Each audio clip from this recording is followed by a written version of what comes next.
ನಮಸ್ಕಾರ ವೀಕ್ಷಕರೇ, welcome to Radha's kitchen. ಇವತ್ತು ನಾನು ರವಾ ಲಡ್ಡು ಮಾಡ್ತಾ ಇದ್ದೀನಿ. ಬನ್ನಿ ಹೇಗೆ ಮಾಡೋದು ಅಂತ ನೋಡೋಣ.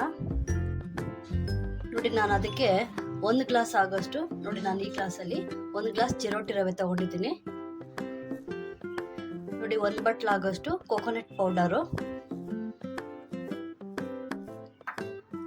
ನೋಡಿ ಅದೇ ಗ್ಲಾಸಲ್ಲಿ 1 ಗ್ಲಾಸ್ ಅಷ್ಟು ಹಾಲು ತಗೊಂಡಿದ್ದೀನಿ, ಕಾಯಿಸಿ ತಣ್ಣಗಾಗಿರೋಂಥ ಹಾಲು.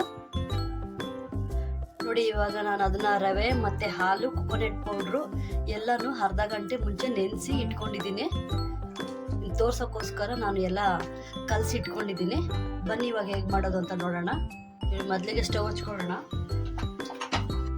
ನೋಡಿ ನಾನು ಸ್ವಲ್ಪ ತುಪ್ಪ ಹಾಕ್ಕೊತಾ ಇದ್ದೀನಿ. ನಾನು ಇದು ರವೆನ ಹುರ್ಕೊಂಡಿಲ್ಲ, ಹಾಗೆ ಹಾಕಿದ್ದೀನಿ. ಬನ್ನಿ ಇವಾಗ ಇದಕ್ಕೆ ಹಾಕೊಳ್ಳೋಣ ತುಪ್ಪಗೆ.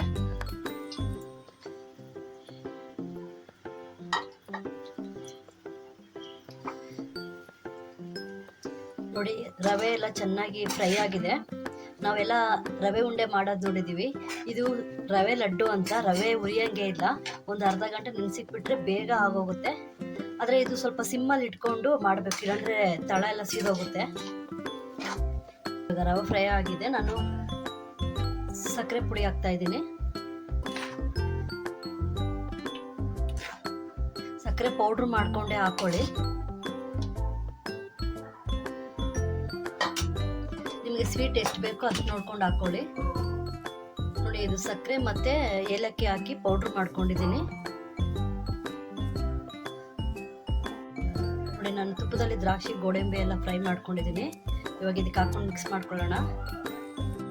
ನೋಡಿ ನಾನು ಸ್ವಲ್ಪ ಪಂಪ್ಕಿನ್ ಸೀಡ್ಸ್ ಕೂಡ ತೊಗೊಂಡಿದ್ದೀನಿ. ನೋಡಿ ಇನ್ನೊಂದು 2 ಸ್ಪೂನ್ ಆಗೋಷ್ಟು ನಾನು ತುಪ್ಪ ಹಾಕ್ಕೊತಾ ಇದ್ದೀನಿ ಕಲಿಸ್ಕೊಳ್ಳೋಕ್ಕೋಸ್ಕರ. ಚೆನ್ನಾಗಿ ಕಲಿಸ್ಕೊಳ್ಳೋಣ. ಸ್ವೀಟ್ ಎಷ್ಟು ಬೇಕೋ ನೋಡ್ಕೊಂಡು ಸಕ್ಕರೆ ಪುಡಿ ಹಾಕ್ಕೊಳ್ಳಿ. ನೋಡಿ ಇವಾಗೆಲ್ಲ ಚೆನ್ನಾಗಿ ಕಲಿಸ್ಕೊಂಡಿದ್ದೀನಿ. ಸಿಮ್ಮಲ್ಲಿ ಇಟ್ಕೊಂಡು ಕಲಿಸ್ಕೊಳ್ಳಿ. ನೋಡಿ ಇವಾಗ ಆಗಿದೆ. ಸ್ಟವ್ ಆಫ್ ಮಾಡ್ಕೊಳ್ಳೋಣ. ನೋಡಿ ಈ ಥರ ಬಿಸಿ ಇದ್ದಾಗಲೇ ಉಂಡೆ ಕಟ್ಕೊಳ್ಳೋಣ. ನೋಡಿ ರವಾ ಲಡ್ಡು ರೆಡಿಯಾಗಿದೆ. ತುಂಬ ಬೇಗನೆ ಆಗುತ್ತೆ ಇದು ರವಾ ಲಡ್ಡು. ತುಂಬ ಮೆತ್ತಿಗೆ ತುಂಬಾ ಚೆನ್ನಾಗಿರುತ್ತೆ. ನೀವು ಒಂದ್ಸರಿ ಟ್ರೈ ಮಾಡಿ. ನನ್ನ ಚಾನಲ್ ಇಷ್ಟ ಆದರೆ ಲೈಕ್ ಮಾಡಿ, ಶೇರ್ ಮಾಡಿ, ಸಬ್ಸ್ಕ್ರೈಬ್ ಮಾಡಿ.